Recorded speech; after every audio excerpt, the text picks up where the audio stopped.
Today, at first, it was kind of chaotic because I went to the polling site and they didn't have like voting going on, so I had to walk 6 to 8 blocks to the next polling site and they had voting, and I was able to interview a lot of people. I was able to interview a candidate for one of the ANC positions. Overall, this experience so far, it has been a breeze, sort of, kind of. I mean, it's going to get more hectic towards the time when we do our newscast, but yeah, I appreciate the experience, and it's like cool that we get to cover the election in the nation's capital.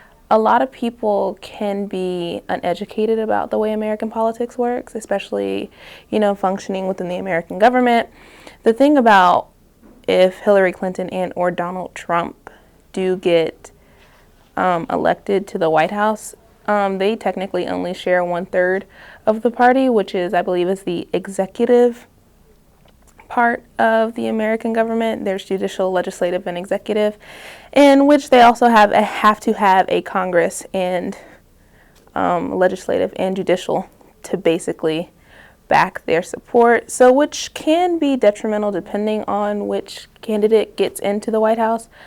But I believe with this candidacy, or not exactly candidacy, with this election, it's about more than just who you elect as president, because once they elect somebody after Judge Scalia died, there was an open seat in the Supreme Court. There are actually a couple of open seats in Congress, and a lot of people don't really think about that. It's not just about who's the president, but it's about foreign policy, immigration, working class. You've heard a lot about the working class, but you don't always hear too much about poverty and the poor.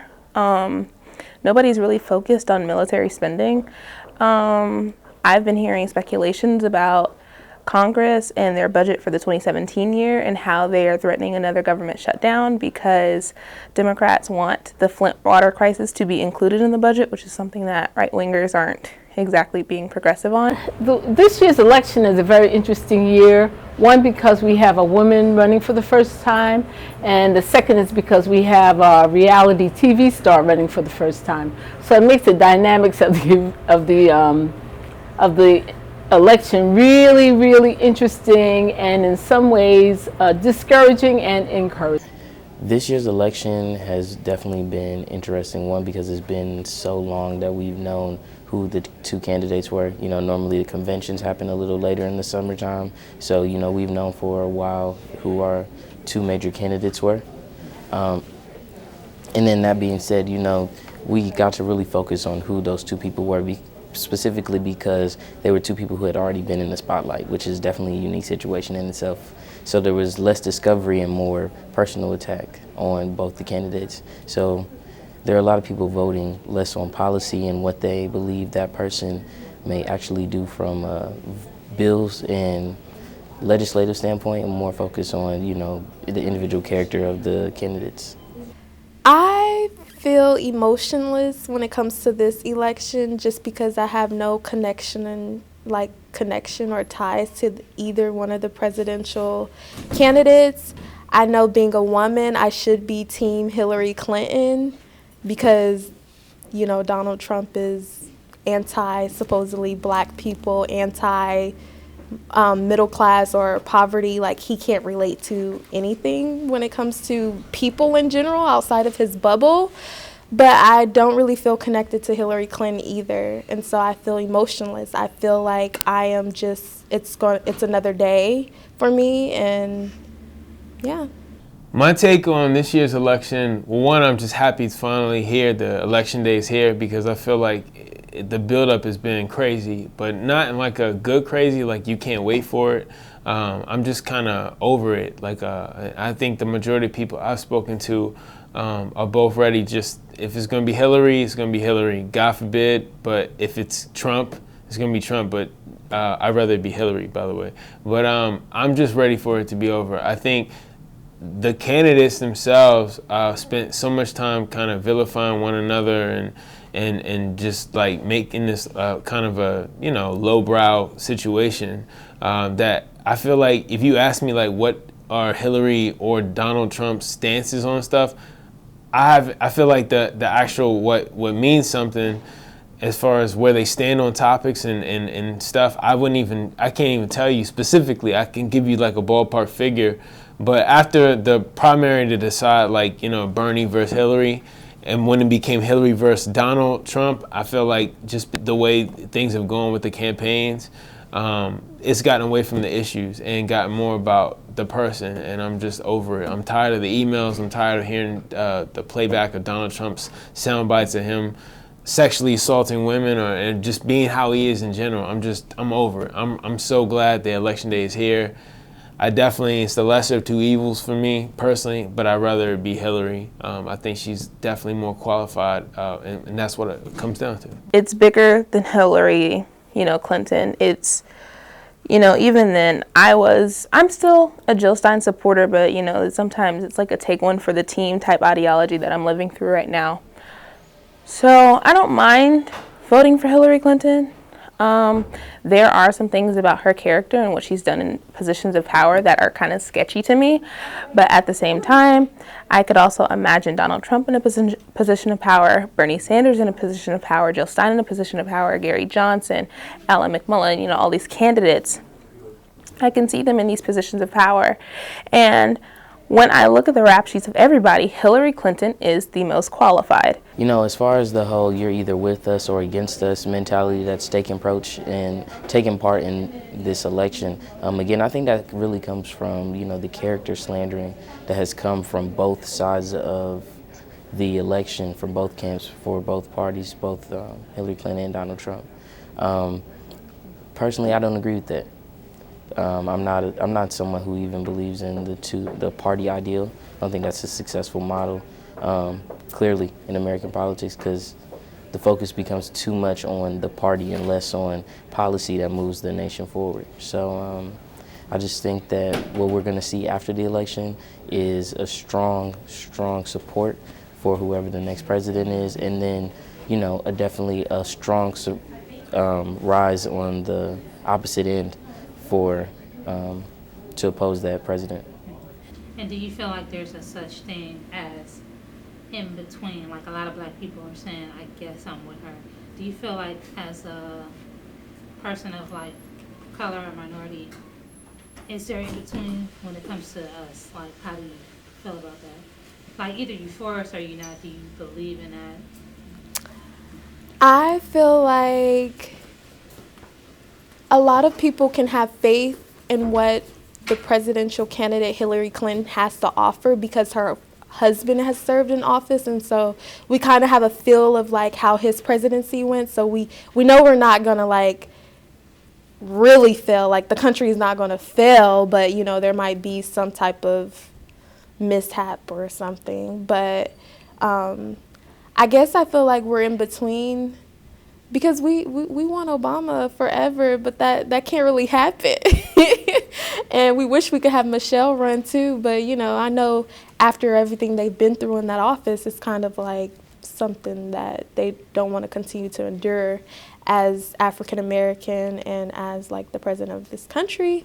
The Green Party, I don't know too much about the other parties that are running. I know a little bit about the Green Party. I'm not sure who the candidates are. I wasn't paying much attention.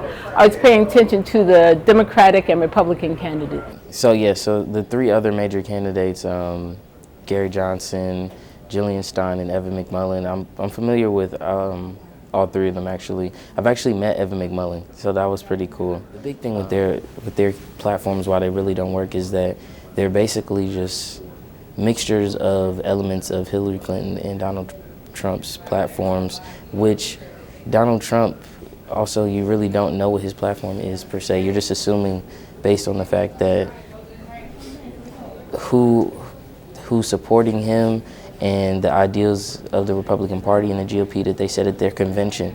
The reality is he's shown throughout this campaign he has no plans on following anybody's organized structure. He's going to go with what he feels at that moment is the best decision. So there really is no platform per se. Gary Johnson, the Libertarian platform, him and Bill Weld, this is just not a successful model.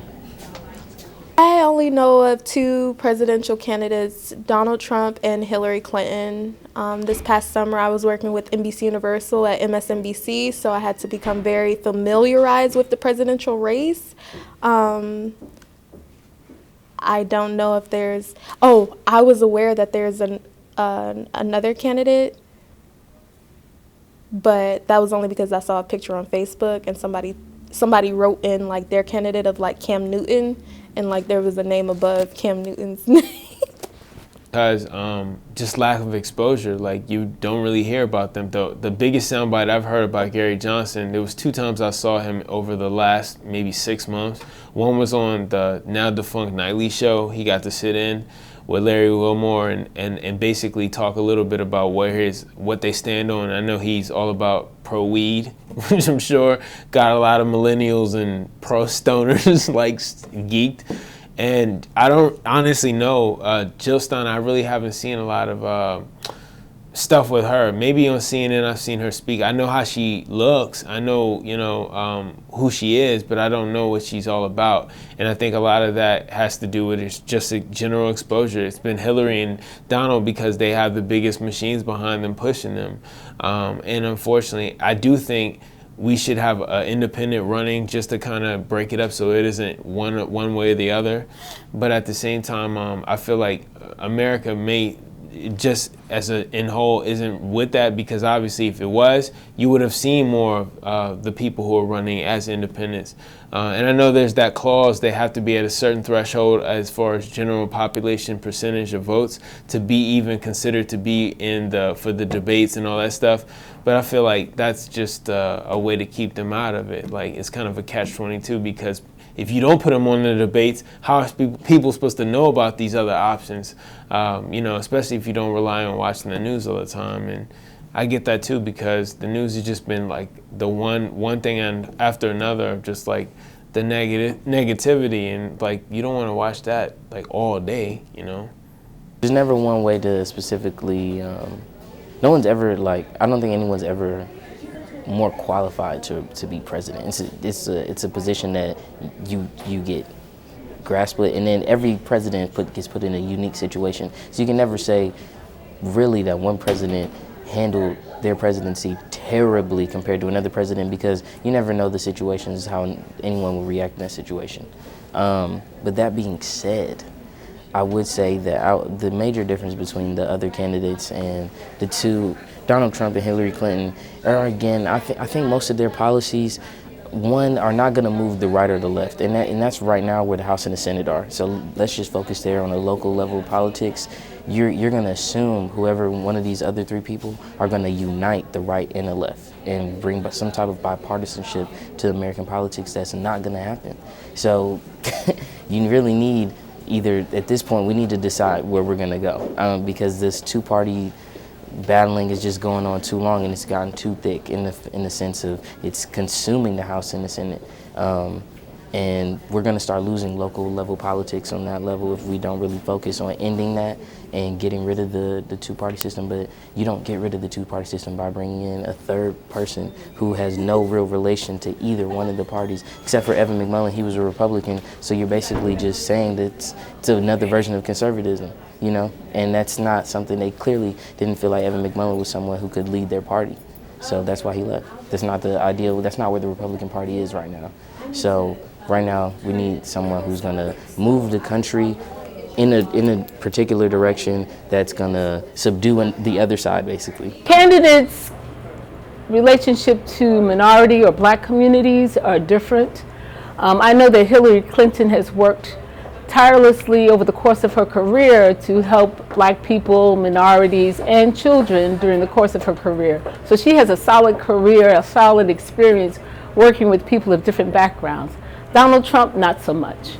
Donald Trump has been for himself. He's worked, everything he's done has benefited him and his own family. I've been on this earth for a while, and while some people expected that the racial climate has improved, and it has improved since I was a kid. However, I'm not surprised that we still have remnants of resentment against people of color and people of different nationalities and immigrants. So I'm not surprised by that. And every time we have a period where Black people take a step forward, such as the election of Barack Obama, there has been an equal rise in the amount of people, the number of people who oppose that forward movement. People rely on the media for like basically everything now, because think about it, you can easily pop out your phone and Google something or go to Wikipedia versus 20 years ago when you would have to actually like read a paper or like ask somebody or go and speak to some people who actually knew what they were talking about to get some concrete details and analysis. So I think you just live in, I mean, it's just a sign of the times. Like, we live in a era where people get most of the news off Twitter, which is definitely not the way it should be. I mean, not to say there aren't verified news sources on Twitter, because there are. Everyone's on Twitter. But at the same time, it's like the day of actually going and researching and trying to find and talk and have discourse to actually get more knowledge, and that's probably a better way of retaining knowledge, is gone. It's just not. There are people who still hang on to that, but it's just what can you do for me now? Like instant, contaneous thing where people just want the information. So unfortunately, because people want it now, they're getting a lot of the information they get isn't properly vetted. So that's why people are quick to jump in on a topic and not even know like the full story all the time. That's why you see people argue on Facebook all day long, like because of stuff like that. Like everyone has an opinion. And if anything, social media has kind of made it where anyone can comment on anything. So. No, the polling site was very chilled. At one point, they had like music playing for people like to sing and dance while they waited. So yeah, it was pretty chill. No like fights or anything broke out. Everyone waited patiently to vote. So yeah. The importance of voting, and the reason why I specifically voted, is that people have fought and died and been hurt for this privilege, especially as African Americans. Not to get on that, but I mean, like, it's true. Like, it's important also because if you're going to affect or trying to be an agent of change, like, as much as people think, well, my one little measly vote won't do anything, but if you have a large contingency of people who feel that way and they all vote, you can affect some change. I mean, it's happened before. You've seen it happen in the annals of history and stuff. So we just got to get everyone thinking in that mindset and thinking that they can affect change with their vote, because obviously one isn't going to make anything. But if you have millions of people thinking that one is going to do something, then that's 1 million votes. If you do the math, and 1 million votes or thousands of votes can change. And even if it doesn't, your vote is still in the minority. If the more like you get as far as like creeping towards swinging that minority to a majority, people pay attention to that. And like, okay, it's time to start addressing different populations. That's why, for a long time, Black people they didn't factor us. Now we factored in. Now it's like Latinos is a big thing. That was like one of the big things about this particular campaign. Women, Latinos, African Americans, minorities that for a long time were kind of just like eschewed and cast aside, are now the ones who would be difference makers as far as like this election.